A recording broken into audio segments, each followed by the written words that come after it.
Richard Lewer, who's exhibiting with Hugo Michel Gallery at the Melbourne Art Fair in 2018. Thank you for joining us. So I guess the first thing to notice about this new body of work is that it's all about Western Australia. And for somebody based in Melbourne, the question is, how did you end up in WA and what was it like? Yeah, well, I moved there 2 years ago, probably 2.5 years ago now, and we've moved back 4 months ago. So I sort of moved over just for personal reasons. I wasn't well, so I just my wife and I decided to move over and have a different pace of life. And it was an incredible experience. It was, it's so remote and raw and just so different, I guess, to Melbourne, and it's extreme.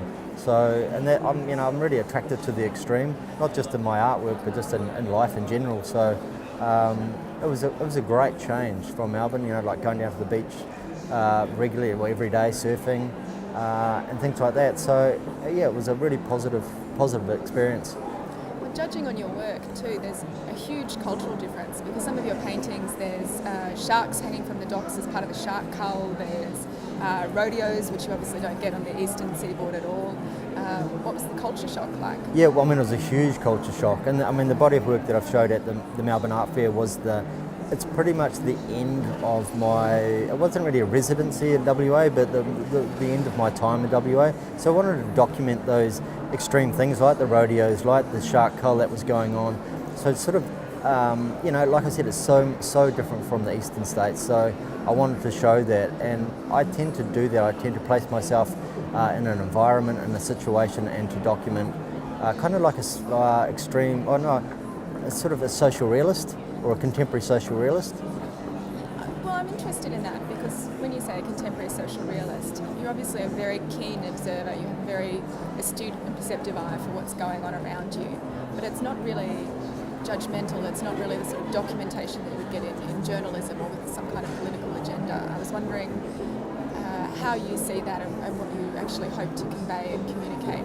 Yeah, it's interesting because I don't really want to put a judgment on the painting. For me, it's more letting the painting sort of work out those issues in a way, and through making art, that's where I do become more, not judgmental, but I work things out through the painting, if you know what I mean. And I guess with the sharks, rights for great whites, I was unsure, like I'm a surfer, and I was really, I don't know, in two minds about the whole cull, because on one side you really want to be able to surf knowing that there's nothing going to eat you.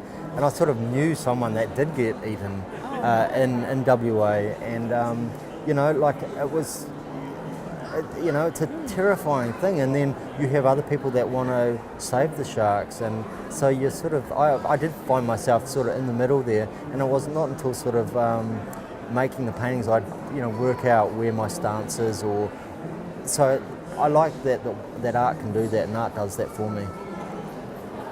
The other interesting thing is in the past as well, you've spent a lot of time doing collaborations, which sounds very similar in this process of working something out with somebody. So the collaborations you've done with Tony Garofalakis is also showing at the fair. Yeah.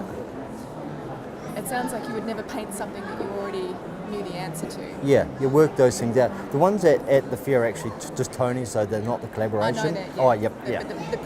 The previous body of work we have done the collaboration. That's the first time I've done a collaboration, and myself and Tony will continue that on at some stage, because we just love the process. We weren't sort of friends when we started. Not that we weren't friends, but we became good friends through that process. And like I said, working things out as the work is made and discovering things about different artists' sort of approach and the process of making too. So it was hugely successful in terms of, not just the work we made, but the personal response we had to each other's work. It was great. And I feel like I've heard something about you doing a collaboration with some blokes from your gym. Is that coming up? I've done that. That was for the Basil Sellers. Yeah. So I got them painting a life drawing model for the day. And I just wanted to, like I've been boxing for 12 years, 15 years, and now I'm actually training people boxing. Right. And the great thing about moving to WA was helping a lot of young artists as well. Like there's so many artists there sort of starved for, I guess, a conversation of contemporary art. So it was really nice to participate with them and help them on their sort of way. And it's funny because I use the same sort of language I do with the artists as I would in the gym, and I sort of like this parallels that I use. So I thought it would be really interesting to actually turn it on its head and actually bring the boxes into my studio and do a life drawing session for the day. And it worked out amazing. It was such a great thing to have done. So what happened? How did they react? I mean, they had the best day of their life. I couldn't get rid of them at the end of the day because they just discovered a whole lot of aspects about themselves. They really enjoyed it. A couple of them have even applied to go to art school from that day. So if an artwork does that, it's brilliant. And I mean, you kind of set yourself up for failure as well. Like, I didn't know that was going to happen. But because I'm their trainer, there's a level of trust that they give me. And, I guess in a way, them coming into my studio, it showed that trust that they had to have for me. And, it was really confronting to have a naked model there, just like it is. And in some ways, stepping into the ring, it's really extreme and confronting. And I wanted to, it's almost like a social sort of experience. Yes. And it worked amazingly well. Didn't know how it would play out before you knew. Exactly, it's just something that I think I'd like to just sort of develop on with as well, because it's just got so much potential as an artwork, but also as a really good, a great just thing to do to get people involved in different aspects of life. Like, I like different subcultures, different people. It's not all the art people that I'm interested in. If anything, it's sort of against that in a way. Well, I think that's come out a lot throughout different bodies of your work. Yeah. That you're interested in very different subcultures, from religion to sport to crime crime. Which all have their dark sides. Yeah. And is that something that you're particularly interested in, or is that coincidental? I'm just drawn to the extremes again, and I guess in a way those things have a darker side. Yes, they do, but at the same time they have really uplifting, rewarding sides. With the sport, and especially with religion as well. And it's like, I find those things incredibly uplifting. And in terms of doing this sort of documentation and observational work through painting, why did you choose paint instead of, say, photography or another medium that might be available to you? I'm a really bad painter. I'm a shocking painter, and I find it like I really like being bad at something and try to push that. And like, I hate painting. It's like, it's a real slog, and like, drawing is almost a treat, but painting is just every day. The equivalent to sort of boxing training. I go in the morning, I wipe things away. I'm real physical with the paintings, especially the paintings at the fair. It's all about scraping back, layering. It's just really heavy paintings, so the physicality is there, and it is a slog. And I'm my own worst sort of enemy in a way, because I just have to push these things until I can say something with them. Whereas, say, the drawing and animation is a lot more free-flowing and a lot more. It lets me breathe a bit more. I'm so tense with painting, but that's what I'll keep on pushing that forever. So it's the challenge you enjoy. It's the challenge and the frustration, and like, I'm continually sort of banging my head against the painting. Maybe that's part of the problem-solving process that you were talking about earlier. Yeah. And the animation is quite interesting too, because obviously you've done some really interesting work right through from the Basilisk that you were in some time ago, the skipping animation. Yep. And recently there was an animation that was the video piece you did in the couple from Perth. Yeah. Are you able to talk a little bit about what that was? That was for the Biennale, the South Australian Biennale. And animation's great because I would never say that I'm an animator as such. I love telling stories, and in a way, like, painting is a lonely sport. That's how I view that. But animation, I have to be a lot more collaborative, like with people that actually make the things move. And you've got sound people, you've got video people. So in a way, you have to combine the talents of all these people.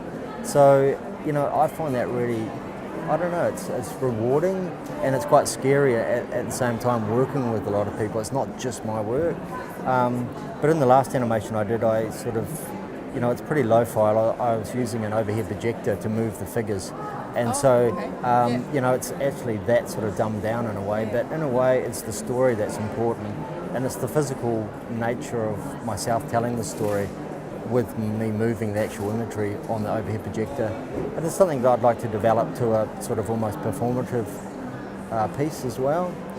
That would be interesting. Yeah, early next year I've got a show at AUT in Auckland, and I'm sort of developing that piece so it is a performance piece only, not a video. So, I mean, as soon as I become comfortable with anything, which is silly, but as soon as I become comfortable, I sort of break it away and push it out. And, you know, I think it's just to keep me sort of fresh and occupied as well. But it's silly. Well, something to work on. It's a challenge. Yeah. And so what has it been like since coming back from Western Australia? Has that changed how you've seen Melbourne? Busy. There's a lot of people with shoes on. It's like, but you know, I kind of knew it was time to come back as well, because you know, you want the next challenges, as you know, with your work and with interacting with different people as well. I sort of miss my peers, and I miss my boxing gym, to be honest, as well. So it's fantastic to be back there, sort of training 5 days a week, and we've got professional boxers now that I'm actually training, which is really exciting for me, and just to create sort of other relationships in order for the works to develop, like the animations and things like that. So I think coming back to Melbourne, yeah, it's right for now, and you know, it's exciting to be back, and it's great to be back. Would you ever move back to New Zealand, where you're from originally? No, I think that one sort of sailed in a way. I think it's just so small. Like, I show back there a lot, and I've got really great friends, and my family are back there, so I do go back often. But I think in a way, for my work, it's just such a great place to live here and make work. And what's next for you? What are you working on? I'll work on a show early next year at Sullivan and Strumpf, and I've just come back from an Aboriginal community called Bungle, which was extreme, sort of 3.5 weeks. It's 6 hours from Newman, so it's one of the most remote communities in Australia. So that was an amazing experience to go into that community and actually help people paint, and help people you know, make their work. And I actually made my own work at the same time. So I'm looking forward to showing that early next year. Was that with an art centre? It was with an art centre, but it's with the Mātu Mili artists. Yes. And you know, they just sort of set me up there and left me there. So it was, like I said, it was an incredible experience, and one that I'd love to continue on with as well. And where will you be exhibiting that work? That will be at Sullivan Strumpf in Sydney. Okay, fantastic. Yeah. All right, well, I look forward to seeing it. Great, thanks so much. Thank you so much for making the time. Not a problem.